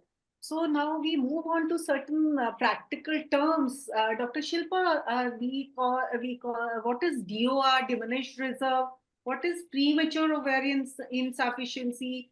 What is poor ovarian responder? So these things, once we go, and also about the Pozidien and the Bologna criteria, we just talk, this is all theoretical, but let's just make our fundas clear But what is exactly NAARI? What are these terminologies? What do they, how different they are? Starting with, thank you, Dr. Jyoti, for the question. Now, starting with the first terminology, which is the poor ovarian reserve or the diminished ovarian reserve. So it is basically the reduction in the quantity of the ovarian reserve pool in a reproductive age woman. Now, the second terminology, which is a poor ovarian responder, is basically, it is the terminology which is used to describe a woman, a regular ovulatory woman basically, who would have responded poorly to her ovarian stimulation in respond to someone of the similar age group. And thirdly, the premature ovarian insufficiency is basically the cessation or the basically cessation of the ovarian function in a woman who is less than 40 years of age. Now, coming to the terminology, which is the POI, the premature ovarian insufficiency. The ESHRE gave a definition where how to define a POI. Now, that would be someone who has had a cessation of amenorrhea or cessation of her menses amenorrhea or oligomenorrhea for 4-month duration, and an increase in the FSH values more than 25 international unit per liter. Now, coming to the POR, as Asha Baxi ma'am has already said in her talk, that basically there was a lack of consensus in the definition and people did not know what to actually, call a POR as. And hence, ESHRE came up with a definition, the Bologna criteria in 2011, which actually says that if either two of the three criteria that were actually given by the ESHRE are present, then we consider the person to be a POR. Now, the three criteria that were given by the ESHRE were first, that either there is the woman is more than 40 years of age, or she has another factor, which risk factor for POR, or she has had an response or a previous POR response to a conventional stimulation. That is, she has less than 3 or 3 oocytes were retrieved with the conventional stimulation protocol, or there is an abnormal ovarian reserve test, as Divya ma'am had already told. According to the Bologna, it is the AMH is less than 1.1 or between 0.5 to 1.1, or the antral follicle count is 5 to 7, or if or there that you have had 2 conventional stimulation and patient has responded poorly after maximum stimulation, that criteria alone itself is also sufficient to diagnose the patient as a POR. Coming to the Poseidon criteria, basically Poseidon is the patient-oriented strategies encompassing the individualized oocyte number. Now, the patient was divided into 4 groups, and in which the group 1 and group 3 are basically young patients less than 35, and 2 and 4 are basically more than 35. 1 and 2 are basically unexpected poor responders, whereas the 3 and 4 are where you expect them to respond poorly because the ovarian reserve testing would be poor. That means that either the AFCs would be less than 5 or the AMH would be less than 1.2. The Procedure group 1 and 2 are further divided into the group A and B depending on the number of the oocytes that are retrieved in them after a standard ovarian stimulation, where the group A's would have lesser oocyte retrieved, less than 4, and B would be 4 to 9 oocytes that are retrieved in them. So that is how we do the Poseidon grouping, basically. Right. So let's say if our patient, if this lady that we are talking of has a AMH of 1, so she comes now in group 4. Yes, group 4. Because she is more than 35 and her AMH, that is the ovarian reserve test, is in an expected low group. So she would come into a group 4, Poseidon. Right. And if she was like AMH of 1.2, so she is Then group 2. Group 2. Group 2. Group 2. Right. So now we discuss this case, and let's say she is So as very nicely explained by Dr. Shilpa about these groups, basically these, and also Dr. Asha has told us, these are the two young groups, and 2 and 4 are older ones, more than 35. And these have the adequate ovarian reserve 1 and 2, and 3 and 4 have poor ovarian reserve. So these are the cases where we expect, because of the poor reserve, we expect that we are going to have difficulties stimulating them. We are going to get lesser follicular pool and lesser oocyte number. And that is why we need to sort of do a lot of pre-workup and maybe add many other things so that we can add adjuvants and all to these cases. Okay, can somebody also tell us about ART calculator, which can give us some tell us some idea about what we are going to get? What exactly is the ART calculator? The ART calculator was actually given by the Poseidon group only in the year 2019. Now, this was a novel predictor method in which you could actually, put the age and the source of the semen, and you could assess what number of the oocytes would be required to get one euploid blast. Now, why they gave this number of one euploid blast is because they said at any age group, whether the patient is young, whether the patient is older, this one euploid blast would give you a pregnancy rate of 50 to 60%. And that is why they wanted to come up with a figure where they could get an oocyte number that the patient and the physician could actually discuss and tell them and come to a success probability at that what is their chances of getting pregnant with what number of oocytes that are possible. Yeah, so for counseling, it is very important because we can give them we can talk to them on some these definitive results that we can give them.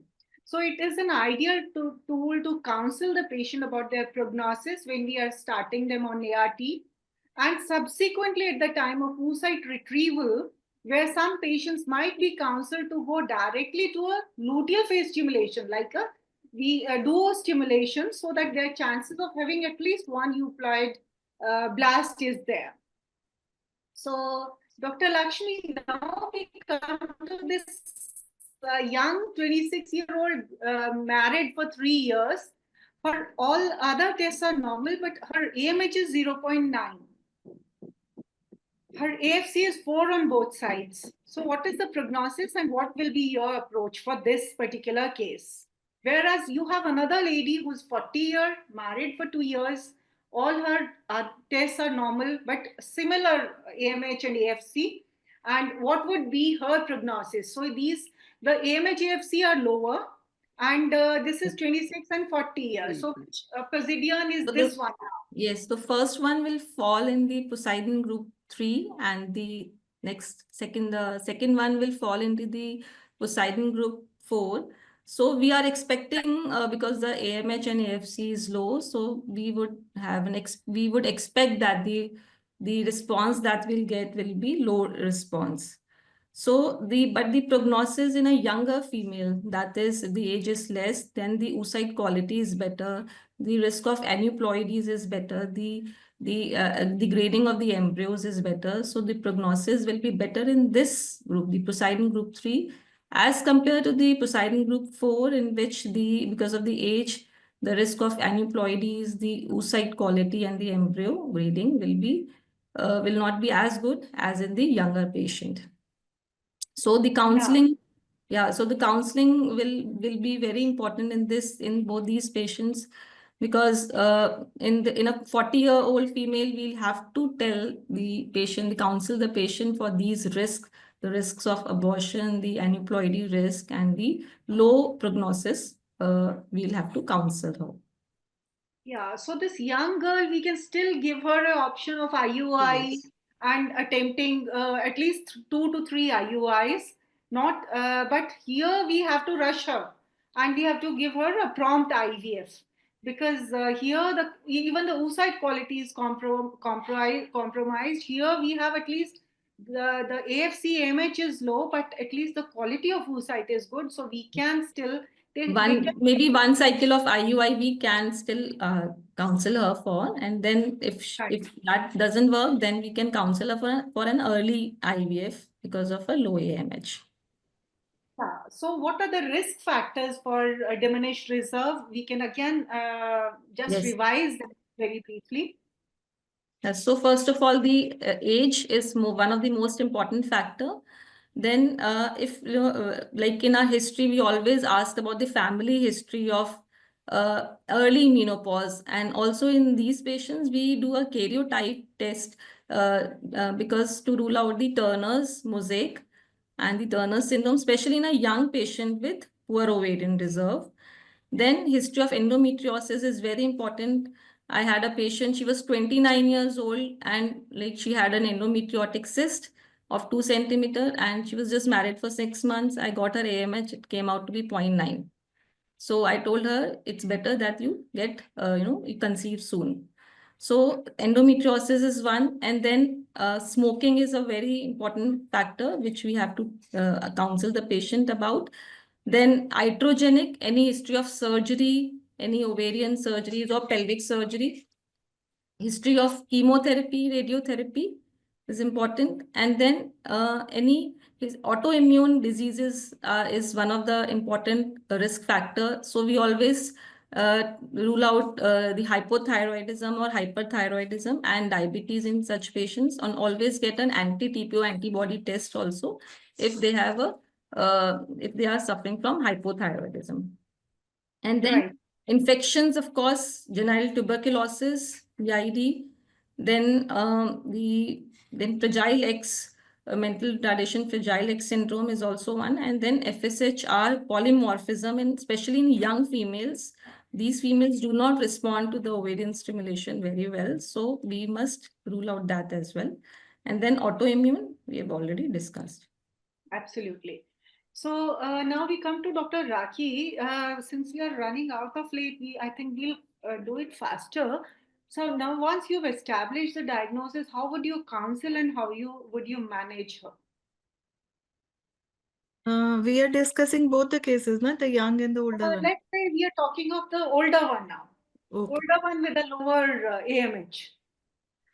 Basically, breaking the news and counseling is very important because in the older age, patient does not accept that they have been trying for a very short while.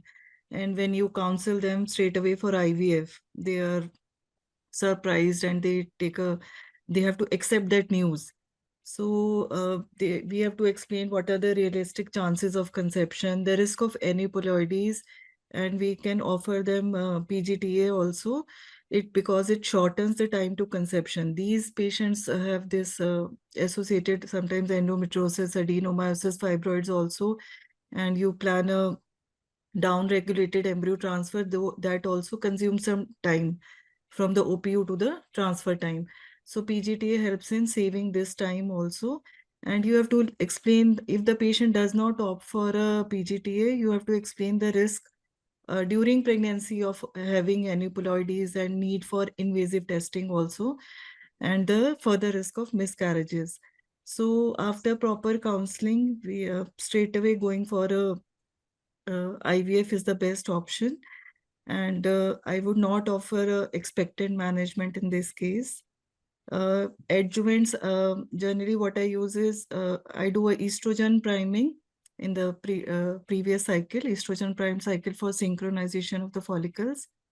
And I do a short hair protocol or an antagonist protocol. Sorry? Okay. Estrogen, when do you start? What dosage for how long? 2 milligram twice a day after confirming the ovulation in the mid-luteal phase till the day 1 of the periods. Then generally we do a antagonist protocol with the use of recombinant FSH. And if the patient is affording, we can offer her recombinant LH, or we do add some HMG for the LH activity. Along with that, we can put her on testosterone gel from the previous cycle as an adjuvant. And if we can go for a fresh transfer also if the patient lining is okay and progesterone is low and the patient has not opted for a PGTA. We can offer her a fresh transfer also, or we can do a cryopreserved cycle. Always we can offer donor who said IVF, we should do a counseling because patient has to see their financials also. And otherwise they will say that we were not given the option of going for a donor egg oocyte. So after adequate counseling, IVF self or a donor egg IVF. This is what. So you would like to take her for IVF. Yes. Anybody would like to go in for a controlled stimulation in IUI? Anybody? Dr. Divya, Dr. Meenu? Sorry, this was the younger patient. Oh, no, we are just the older one, the older one. older first one. thing. The 40 first years, one that maybe we started one cycle we can try with after counseling. Yeah, If the we are patient talking is about not ready, but we will always have to say that the first choice is IVF. If the Okay. patient is not ready, I will never say the first choice is IUI. First choice has to be IVF because there's so much, I mean, she doesn't have a reserve left. So whatever is there, it should be used in the best possible way. But then if she insists, I can go for a cycle of IUI or till the time she is preparing herself. Yeah, IUI, I would how many cycles maximum IUI if you are going ahead? One IUI, only one cycle I'll go. I'll tell Okay. her to. And Dr. Meenu, would you like to try only I IUI? agree. No, I wouldn't like to try IUI. I would definitely take her for a self-cycle IVF, embryo pooling, and Because test her embryos. But whatever yes, she has, that will be I also agree. I exhausted. agree No? to Dr. Divya. There are so many patients who are just got married, and at least in Gurgaon, I think all of Yes, you will agree. because We have a you plethora live. Yeah, of they are like there's a who certain think strata. yes, and They, yeah. they So don't even, they're not aware and they're into their 40s. They're just running after absolutely, some multinational, doing a night shift. Husband is yeah. doing a day shift. There's a pool of such patients. So they think they're going to be eternally young, no matter what you're going to tell them about their Yeah, biological exactly. clock They for them. So just refuse to, like, mentally they are not aging. They are in like baby babu so shona wale stage mein, and then suddenly So they I are into. agree with initially also what I was discussing with, as Dr. Rakhi also mentioned, document it, what you want, let's Yeah, write it you should, down. huh? And That then is I very always important. write couple wishes to go for an IUI. Yeah, even You know, I will put 2, 3 arms, counsel for all options, this. But the couple is keen on this. I will definitely write that. And that is playing safe for myself. But you never know because these kind of couples, they can come back and say कि आपने ही नहीं बोला ये. Yeah, basically we need तो to आप explain अपना that IVF Yeah. cannot counter all the age-related effects. This thing that Yes. we are spending on IVF and Yeah. which can now compensate for all the ovarian aging, yeah, age-related Like, effects on sometimes, fertility. the patient also feel very rushed. It's your first consult, they're meeting you. They feel, oh, I've been pressurized into it or I was rushed for it.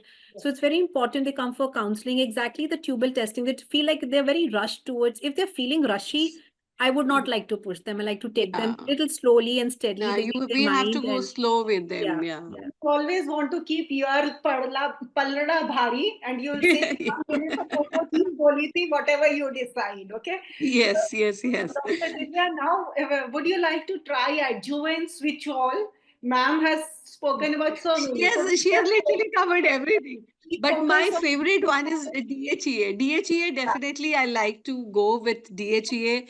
Even I use because now these are the options we all know. So what I use, I go for DHEA. I go for antioxidant.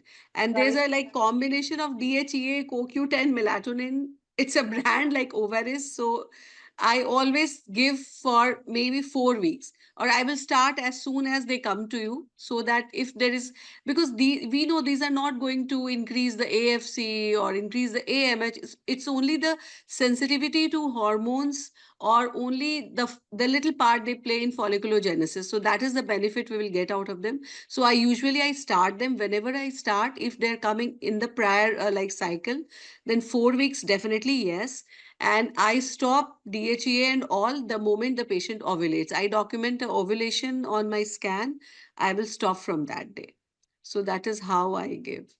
Okay, so you don't continue Definitely, after you have to ovulation? tell them off smoking and alcohol and whatever, like these are the things, whatever antioxidants, whatever things, their lifestyle which increases antioxidants, I'll tell them to stop. I also tell them to eat a lot of like broccoli and bell peppers and berries. So the natural form of antioxidant they get. So this is what as an adjuvant I give. And ecosprin also I use. So if, I Right. don't know whether we take it as an adjuvant or something else. But just to increase the blood supply to the ovaries and endometrium, ecosprin is a simple medicine and I've been using it since long. Do you use testosterone gel or patch Gel, apart? I have used in few. Yeah. There's so many testosterone gel and patch and growth hormone. Dr. Asha Baxi ma'am, she has covered everything, so I'm not just repeating them. Right. So when do you start gel? How many days Gel prior? in the How prior many days? in the previous at least like day 21 I will give them for like 3 weeks, minimum for 3 weeks in the Okay. previous cycle. Okay. And when do you stop this gel? On the day when you start stimulation? Before, no, I will like trigger till trigger I give. Okay. How do you, Dr. Milo, how have you been using testosterone? How much and whether you use patch or gel? And when do you start? Dr. Mino is not there.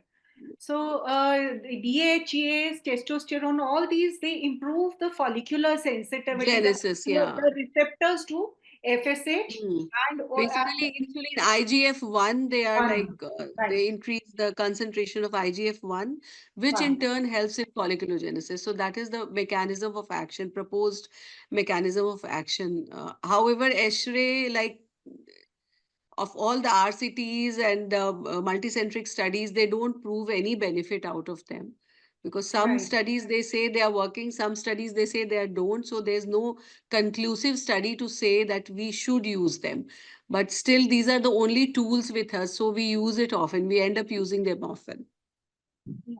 So there have been studies which say that Yeah. pre-treatment with Pros and cons, DHEA both. may be associated with improved live birth rates. But what our H-ray says that these are both conditional statements, and the use before stimulation is probably not recommended for responders, and even same for DHEA, DHEA, yes. or during stimulation is not recommended for poor responders. Now, this is the good practice recommendation on the add-on, which is very late 2023 in human reproduction, which say none of these adjuncts, metformin, growth hormone, testosterone, DHEA, Testosterone. indomethacin, sildenafil, before or during stimulation are not recommended. So we can use them, but what our There's good no such practice recommendation to use them, right? are not recommended. But we have been using it, and we also about growth hormone. Have you used, Dr. Divya? How much? When do you start? No, I have not used growth hormone to be very I precise. think I use it growth in poor responders, and I started with the stimulation only, 4 units of growth hormone. It has a Still, synergistic to FSH on follicular development and also on IGF-1 as androgens. And though higher quality or number of oocytes retrieved is not what we have found, but definitely, I mean, it is another good. which can be used, which I think also is not the And good when practice. did you stop? When did you stop? Like you Uh, started from the day of stimulation till the day of trigger. it is costly. We give it for 2 weeks. I mean, till 10 days, 12 days. I mean, continuously Almost the day of trigger, right? with the Okay. trigger. Yeah. Yeah. I think I've also got very good response with growth hormone, especially Okay. with recurrent IVF failures, poor responders. But yes, definitely it adds a cost to the cycle. So that's something that we have to counsel the patient. But yes, till the trigger is what we do. Day 2 we start and till the trigger.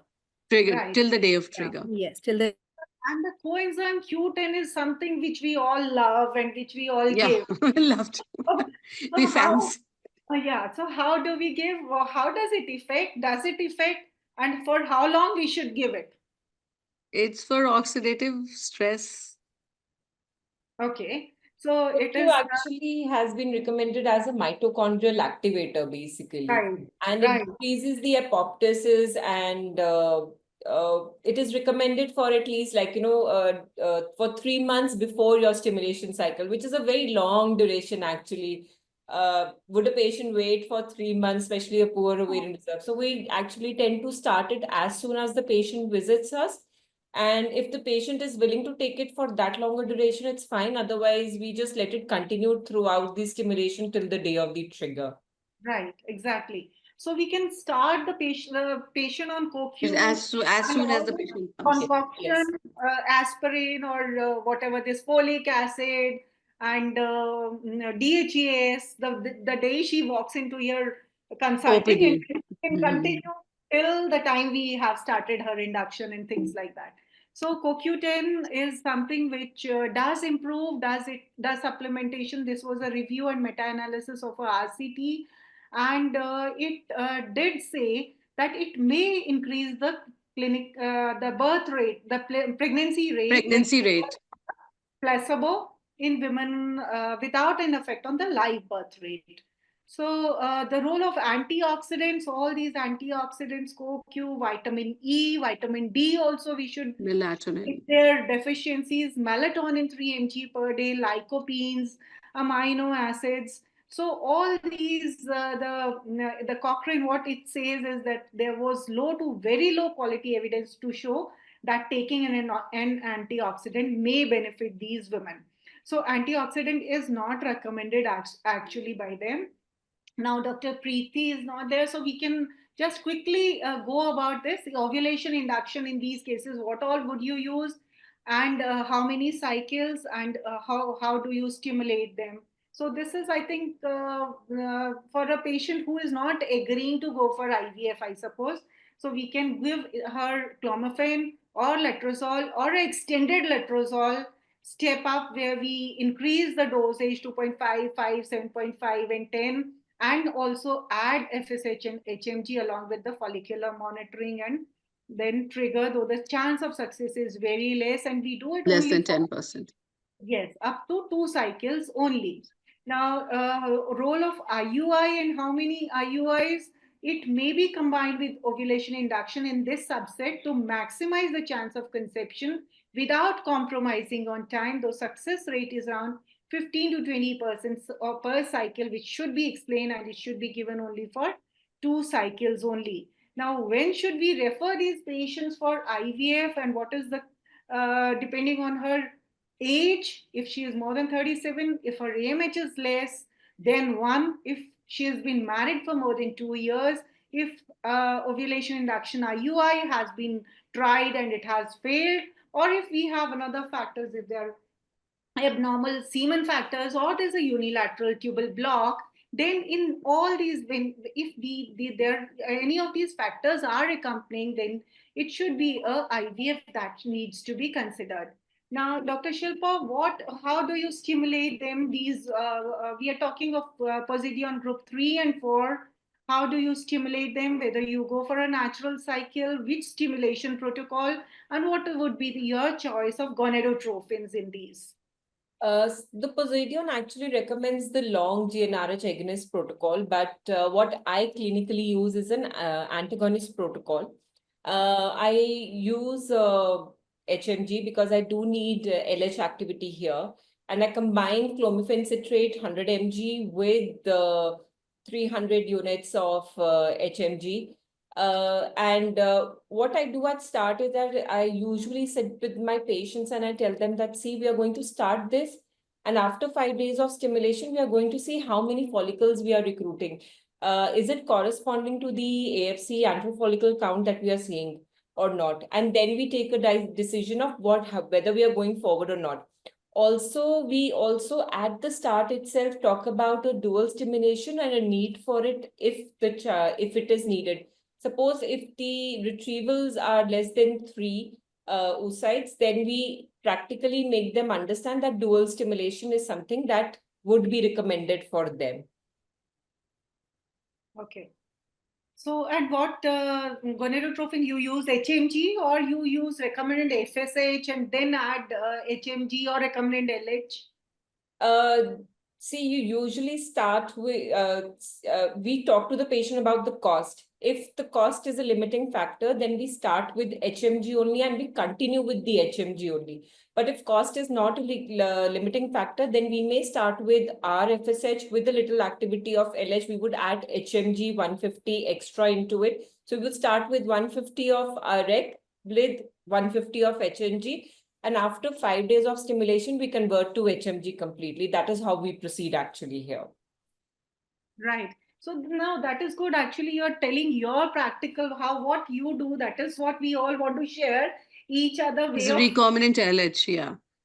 Yeah. So how do LH actually Ideally, you can add that LH. is required. I do agree to it, but it It's makes very the cycle expensive. cost very expensive. Expensive, yes. The city that we are in, we are not in a Gurgaon where we see a lot of patients who are willing to pay that much. We are in Dehradun, and here patients do look at cost a lot, and that is why you have to balance everything.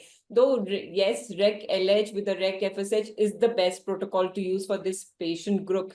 But then sometimes you just can't use what is best just because of the place you are in. Exactly. So, Dr. Lakshmi, what FSH dose would you give in these Posidion group 3 and 4?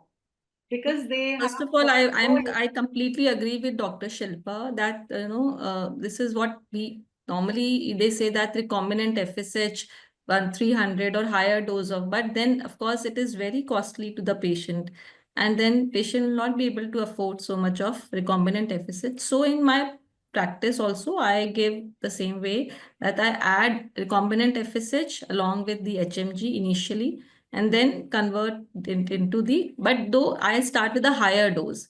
Sometimes even I start with 375 dose instead of 300. So especially if a patient is little obese or higher BMI, then 300, like I never start with 225 in these patients, which Yes, we used to do earlier, maybe before COVID. 300 or more than 300. So that is the usual Yes, protocol. 300 or The 375. age, yeah. Yes, but I differ with one thing that Dr. Shilpa was mentioning, that we go for pooling instead of dual stim. Dual stimulation, normally we don't prefer doing a dual stimulation. We go for pooling. Like dual stimulation in only those patients who are in hurry, who have to go abroad. Or chemo or radio, like onco patients. Yeah, Onco patients where there are a limited time is time very for 1 to less. 2 months. So pooling Time is is a very better less. idea, because my experience with dual stimulation is not as good, because I think pooling we get better number of oocytes. And also I always do a PRP in first pickup. During the first pickup, I always do a PRP, and before, like, if I always counsel the patient for pooling in such patients and do a PRP during the first pickup. So that PRP, how do you do? After stimulation, you do ovarian PRP? yes, I do I PRP think after the during pickup. Yeah, once I do the after pickup, the pickup, yeah. same sitting, I do PRP, and then I stimulate in the next cycle, and then I have got good results with this PRP therapy. Okay, so how much gap you take for the second cycle to, I mean, you Second do day two of your periods. Yeah, 14 days. Yeah, I give a withdrawal of 10 to 12 days, and then she has a period, and then start from day Times, 2. yeah, what Dr. Lakshmi is saying is also very true. I mean, when you do a PRP, and sometimes if patient would also require around 4 to 5 weeks, if you're trying to give a gap, say about a cycle, even that really helps, because PRP, when you look at the literature, they say that the ovarian response for the next cycle, whatever the RCT has happened, has been after 3 months or to 6 months of the PRP. But yes, if you're not going to wait, that is 1 month gap is also like a 3 to 4 weeks gap, where you are again pumping them with antioxidants, CoQ, and this PRP, and taking them for embryo pooling. So that also really helps the patients. How many cycle interval do you prefer, Dr. Meenu? I mean, Like Dr. See, Lakshmi takes a next immediate cycle for her second. I like One to take to a two, break one for to one two. to two, Yeah. yeah, 1 to Usually, 2 I also cycles. take one cycle break just to give rest to the ovaries and to the patient also. Yeah, And and for the PRP to work also, it really works very well if you take a gap between 1 to 2 months, because your egg reserve is not going to dip immediately. But what happens is that she also gets yeah, rejuvenated 1 month doesn't and make the much of PRP. difference. Yeah, yeah. And for the Right. PRP to So work, what about LH stimulation? LH stimulation is another important issue that we normally talk in these cases, because L well, does it really make a sense, or is there any difference in the live birth rate if we add recombinant LH? What are the studies? Anybody can comment? see, there has been a meta-analysis which also has mentioned that the REC-LH, or the one study which said that REC-LH is actually increasing your oocyte quality as well as the pregnancy rate. But they did not mention the take-home baby rate. But when you look at the meta-analysis, said that the REC-LH or HMG, there was no significant difference in the take-home baby rate. So again, REC-LH, whenever you look at, there are times, even for Gurgaon, I would say, it's not so easy to convince a patient because these are poor responders and we are going for multiple cycles. So the cost is so much, the financial burden is so much on the patient that even we are thinking twice. But in my practice, what I felt that has been a difference is HMG, a good HMG with a growth hormone. If I want to add the cost, I would rather add a growth hormone to her cycle than a REC-LH, because it's not increasing my the take home baby rate. So this is the way I would like to go forward. Doctor, I will take opinion of all three, four of my panelists. Dr. Divya, do you use recombinant LH or you use HMG? No, I use HMG. I don't use Okay. Dr. recombinant LH. Rathi, what do you use? I also use HMG. We don't get that strata of patients that they will pay for a recombinant LH. So Dr. Shilpa already is using HMG along with REC FSH. And Dr. Lakshmi, what about you? Have you been using Mostly I'm using HMG with REC FSH. Okay, so I just want to add my little inference that for some of my patients, even well-to-do and international patients, there has been a newer drug where we are using REC FSH and LH combination has come from Merck. So that also I have used, but I did not see a significant difference as it was portrayed, that, you know, it will make so much of a difference to your cycle, number of M2s, or the quality of the embryos. But yes, it jumped the cost of the cycle too much for my patients. So that became very tricky for me to adjust for the next cycles, and they were not ready for an embryo pooling cycle. So that really didn't serve us so much. So, Dr. Rakhi, what trigger now? Dual trigger, double trigger? What exactly you explain? What is dual and what is double trigger? And do you use dual and double trigger in these cases? Because anyhow, HCG and agonist we all know. So basically, dual trigger is when we are giving both an agonist, GnRH agonist, and a low dose of HCG, which are given together at the same time, and the OPU is scheduled 34 to 36 hours after the trigger. And double trigger is we give the agonist earlier, 40 hours from the OPU time, and then HCG is given 34 hours before the OPU. The benefit of using a dual trigger is that they say GnRH agonist leads to FSH rise also, and it is more physiological. Along with that, HCG supplements this. Initially, it had come out in cases of suppose a suboptimal retrieval was there, or unexpected poor response, or a empty follicle syndrome. So next time we used to give a double trigger. But there have been various studies in case of normal responders and poor responders also. The studies have been conflicting whether this dual trigger, it increases the number of oocytes, number of mature oocytes, and the pregnancy rates. Because earlier they were observational studies and then RCTs were there. So I think in the last, there was a meta-analysis in 2022, they concluded that in Normal responders, it increases the number of oocytes, the number of embryos, and the pregnancy rates. But in poor responders, it might increase. They said it might increase the number of only the M2 oocytes and the pregnancy rates. But there is no harm in giving a dual trigger. It's not increasing the cause too much. So instead of a simple HCG trigger, we can give a dual trigger in these patients. Right. So I generally prefer giving a dual trigger in my patients. Wonderful. So, Dr. Divya, what is this duo-stim? Just explain that. So, and then I think we have just discussed it. That is like we stimulate twice in a single cycle. So that is like a follicular phase stimulation and a luteal phase stimulation. So it is basically based on the theory that the follicles are being recruited throughout the cycle. It's not that there's just one wave of follicles which are being recruited in the early follicular phase and we can retrieve just our follicles from that early follicular phase stimulation. So it is done mostly in like where we have very less of time, like in poor responders also we can do that. But more use where the patients are for chemotherapy or radiotherapy and we want to extract maximum follicles in one cycle. So that is like estrogen priming and then stimulation and then adding an antagonist and stimulation. What the books they recommend, again, recombinant FSH and LH, which we have already discussed, that the recombinant LH part can be very well taken care of from a from the like the one we are using, like from the menopause, like the urinary, like FSH and LH combination. So that is what, that is how we do it. And then like one retrieval is taken after is done after like almost 10 to 11 days of stimulation. Then you give a trigger. After 36 hours, you just retrieve all those follicles.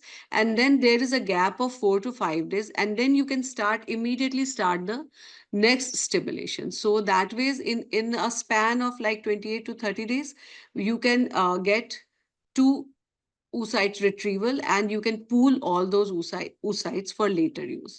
So this is how this is done. Basically, it is only for patients who are undergoing fertility preservation. Yes, for more for those patients for fertility preservation. So, what are any other newer options for ovarian rejuvenation? I think we've already touched upon this use of PRP. Yeah, PRP and stem cells. Stem cells are there. Yeah. So, have you been using, anybody has their practical experience can add on the role on ovarian rejuvenation? How do they do it? And what is their practically, what was their experience? Whether there was an increase of oocyte number and the oocyte quality and the embryos that they could make was much more than before. So any practical experiences, and all of you can just add on to that, and then we stop on this. Anybody? I have done once, but it doesn't make much of difference. I have done ovarian rejuvenation that was done laparoscopically with the help of that ovum pickup needle only I did, and but it didn't make much of difference to the Dr. patient. Lakshmi, I think you have used it. I'm sure. Dr. Yes, Lakshmi. so I took a patient, she was 40 years for a laparoscopy and did her PRP. And after I think 2 to 3 months, she conceived naturally. So this was just one patient, and but there are many patients in whom I do while ovum pickup. I'll take out the oocytes, retrieve out the oocytes, and do the PRP. In one such patient, she had an AMH of 0.9. She was a known case of endometriosis. She was 32. And in the first cycle, we just got one oocyte, which was very bad in quality, very bad oocyte. And then in the second cycle, immediate cycle, then we got 2 good embryos. She went for another cycle. She said, "Ki ma'am, I want to go for pooling." So we froze those. We froze those embryos, and then again PRP in the second cycle, and then again we did a pickup and got 2 embryos transferred in the fresh cycle, and she conceived. So we have her 2 embryos left, which are frozen in the second cycle, and she conceived with the third cycle. So this way I found the PRP results very good, especially in that particular patient. I also had a patient who was a doctor, and her EMH was 0.01. She was young, she was 31. After completing her post-graduation, she came to me and she had just undergone a few ovulation induction cycles. Her husband was not agreeing for a donor egg IVF at all. We cancelled her stimulation 3 times. I did ovarian PRP 3 times, explaining it might work, it might not work. And after that, she took a break for a few months and later on told me that she has conceived spontaneously. But data is too few to say whether it works or not. So I just wanted to share one thing that yes, it does. I feel we should document this because all of us have few studies that we have done and few cases, or could be a case reports. But even for me, I think the very first time that I did an intra-ovarian PRP was for a doctor only who had come to me saying, and that was way back in, I think pre-COVID time, somewhere around 2017 or 2018, where she said, let's try this, ma'am, I don't want. And she was a failed stimulation that the pickup could not happen. So and she said, why don't, and she was referred for a donor egg cycle. So we said, okay, let's try. This is important that in such patients where they don't want to go for a donor egg option, this is something which can be done. It's not something like a stem cell that we cannot do routinely in our OPD. And yes, activation is not allowed by ICMR, earlier also the ICMR guideline. So all we can do is simple PRP, which can be done. It doesn't require anything else. And yes, I routinely do if I'm doing an embryo pooling cycle, then I like to do it like this, that after the retrieval, like as Dr. Lakshmi was discussing, that PRP can be done, wait for another 2 months while she's recovering and do an embryo pooling cycle. So even in that particular patient, we did 2 pickups and we had 3 embryos were made, but the quality of embryo in the second cycle was better than the first cycle. So whether it was because of PRP or we gave a break and other antioxidants, that yet to be said.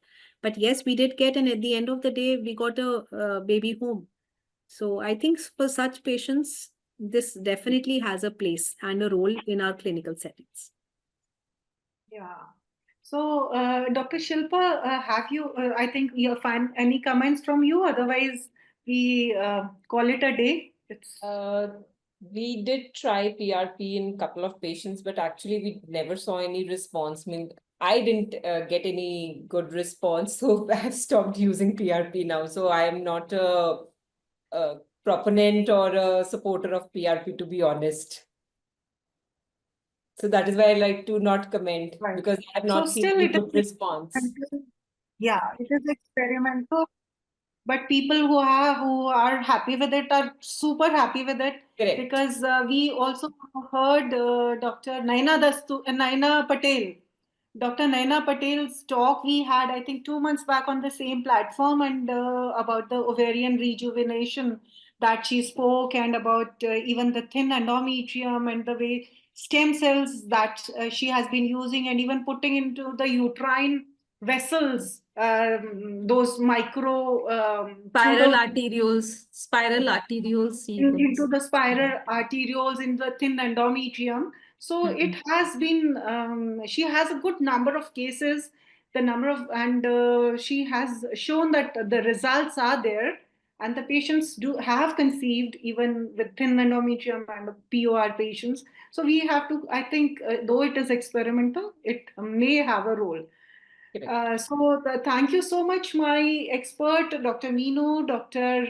Divya, Dr. Rakhi, Dr. Lakshmi, Dr. Shilpa, and all of them, all of those who have joined us today and who have been with us on this platform today. I think it was wonderful to have you all here, and wish you all a very, very happy new year once again. And again, we would continue with our this once a month webinar along with our this discussion for the Fertility Sterility Journal also once a month. So we again meet at the end of this month on the fourth Wednesday of this month. Second and fourth Wednesdays we will be meeting. So thank you, everybody. Thank you, Jagsonpal. And over to Dr. Deepika for the summing for your. Thank you, ma'am. And thank you all the attendees and all the faculty for joining us today. The session today was brought to you by, oops, my slides are not working. The session today was brought to you by Cystelia M, MEMUP, Lycored M, NAARI division of Jagsonpal, and also My Sakhi, the CSR initiative of Jagsonpal. For more updates, you can scan the QR code to reach the website www.mysakhi.in. With this initiative, Jagsonpal is involved in spreading public awareness about women's health and wellness from all life stages, from adolescence to menopause. Besides this, the company has already made a positive impact by building sanitation facilities in Punjab, Haryana, and Uttarakhand in government girls' schools while promoting women's health and hygiene. With My Sakhi, we invite you to join us in our pursuit to spread awareness and promote better management of women's health. Thank you very much. And we continue to do our 2 webinars that we have been doing monthly with ISAR Haryana chapter. Thank you. Yeah. And we had, I think, I just read a comment from Dr. Sanu Delhi. He is from Kathmandu. So thank you so much. Welcome, Dr. Sanu.